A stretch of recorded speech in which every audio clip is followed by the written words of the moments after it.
নমস্কার। আমরা প্রত্যেকেই একটা আজব সমস্যা ফেস করতে হয় প্রতিদিন। সেটা হচ্ছে মানসিক চাপ। কাজের সূত্রে, সংসার সূত্রে, আত্মীয় স্বজনের সূত্রে, পাড়া প্রতিবেশী সূত্রে সবসময় আমাদের একটা মানসিক চাপ থেকে যায়। মজার ব্যাপার হচ্ছে এই মানসিক চাপের জন্য আমাদের শরীরে বহু রোগের সৃষ্টি হয়, যেমন পিঠের যন্ত্রণা, ঘাড়ের যন্ত্রণা, শোল্ডারের যন্ত্রণা। আমাদের সবচেয়ে বড় সমস্যা হয় ইরেকটাইল ডিসফাংশন। মানসিক স্ট্রেসের জন্য পুরুষের প্রস্টেটের সমস্যাও হয়, মেয়েদের বিভিন্ন গাইনের সমস্যাও হয়। তাই এইসব সমস্যা থেকে দেখুন, মানসিক চাপ তো সবার আসবেই, কিন্তু সেই মানসিক চাপকে সহ্য করার যে আমাদের শরীরের মেকানিজম, সেটা দুর্বল হয়ে যায়, যার ফলে আমরা সেই চাপকে সহ্য করতে পারি না। তার জন্য বিভিন্ন সমস্যায় আমরা পড়ে থাকি। তো এই মানসিক চাপ কমানো যায় খুব সহজভাবে। যোগেরই একটা পোজ আজ আমি সেটা নিয়ে আলোচনা করব। সেটার প্রচুর উপকারিতা। আপনারা যদি পুরো অনুষ্ঠানটার সঙ্গে থাকেন, অবশ্যই জানতে পারবেন আমরা কত সহজে এই মানসিক চাপের থেকে মুক্তি পেতে পারি। অর্থাৎ আসুন আমরা দেখি যে কি যোগাসন করলে আমরা মানসিক চাপ থেকে যে সমস্যাগুলো সৃষ্টি হয়, সেই সমস্যাগুলো আমরা এড়িয়ে যেতে পারি।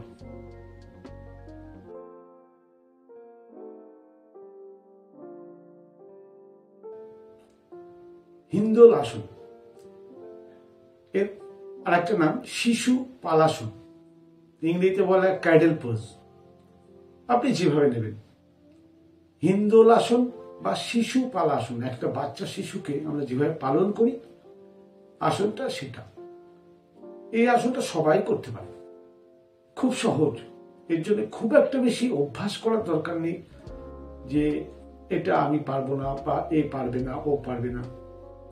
সবাই করতে পারেন।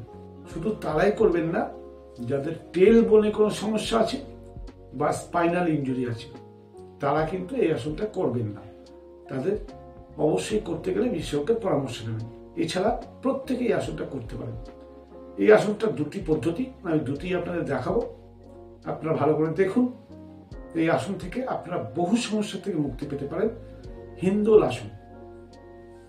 প্রথমে আমরা এভাবে বসলাম, মেরুদণ্ড সোজা। প্রতিটা আসনের মজা হচ্ছে মেরুদণ্ড সোজা। একটি পা সোজা থাকলো, একটি পাকে আপনি ভাঁজ করে নিন। ভাঁজ করে নিয়ে এইভাবে হাতের এইখানে রাখুন। এই পাটাকে এইখান থেকে এইভাবে হাতটাকে লক করুন। লক করে কোলে একটি বাচ্চার মতো পাটি রয়েছে, পাটি ঠিক এই পজিশনে থাকবে, এরকম নিচে থাকবে না, অর্থাৎ এরকম উঁচু হয়ে থাকবে। ঠিক আছে, কোলে একটি বাচ্চা।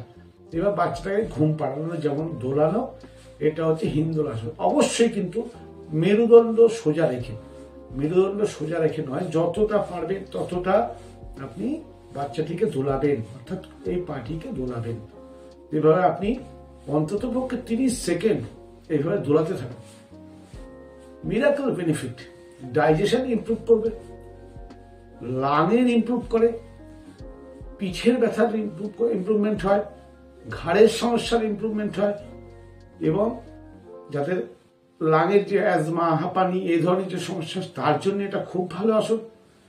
সবচেয়ে বড় কথা, প্রস্টেটের জন্য, যাদের প্রস্টেটের সমস্যা, তাদের এতে উপকার পাবেন।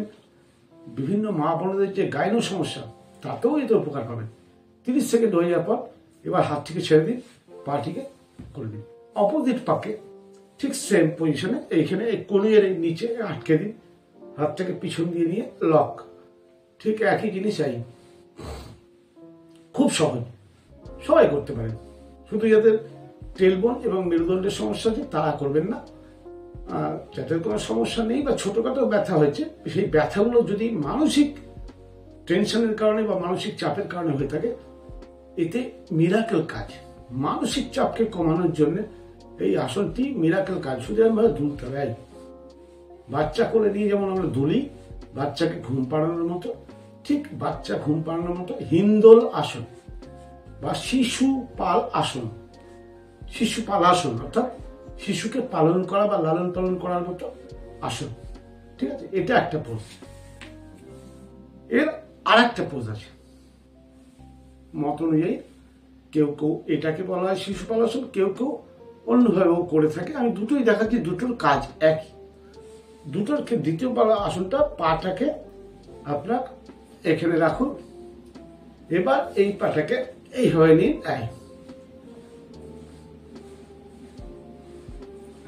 আর কিছু, খুব সহজ। হিন্দোল আসনের দ্বিতীয় পোজ, এটাও করতে পারবেন। এতে আপনি দেখবেন যে আপনার গ্রোয়িং এরিয়া বলতে যেটাকে বোঝায়, সেই এরিয়ার যে পেন, এই পোর্শনে কিছু পেন হয় দেখবেন, ঠিক আছে, পেলভিস এরিয়া কিছু পেন হয়, সেই পেনগুলো কিন্তু খুব ইজিলি রিমুভ হয়ে যায়।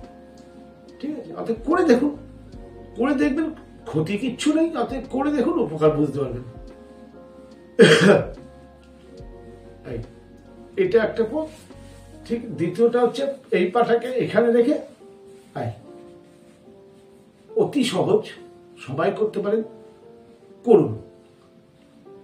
এবং কিছু কিছু ক্ষেত্রে সাইটিকা নার্ভের পেনেও এই আসনটি কিন্তু উপকার করে, কিন্তু সাইটিকা নার্ভের পেনও কিছুটা গ্রোয়িং এরিয়ার ভেতরেই পড়ে, অর্থাৎ সাইটিকা নার্ভের যে পেন, সেই নার্ভের পেনেও কিন্তু এই আসনটা করলে আরাম পাবেন।